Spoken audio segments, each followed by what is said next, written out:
খাইলো কাঁচা চিংড়ি খাইলো খাইছর কাঁচা মাছ খাইলে তোর পেট অসুখ হইতো না দেখ দিব মায়ের আফর আফর কালটু মাইর দিব তোর দাদু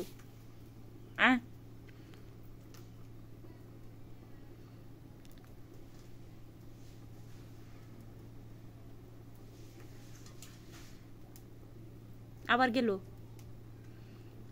কেমন চালা একটু হয়ে পড় হয়ে থাকে একটু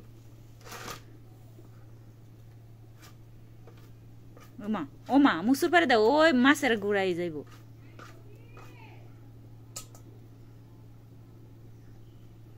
এই আমি মাইর দিই তুই এদিক ঘুরা বলে কি হয় শরীরটা পরিষ্কার কর বাড়িতে ময়লা লাগাই আনছস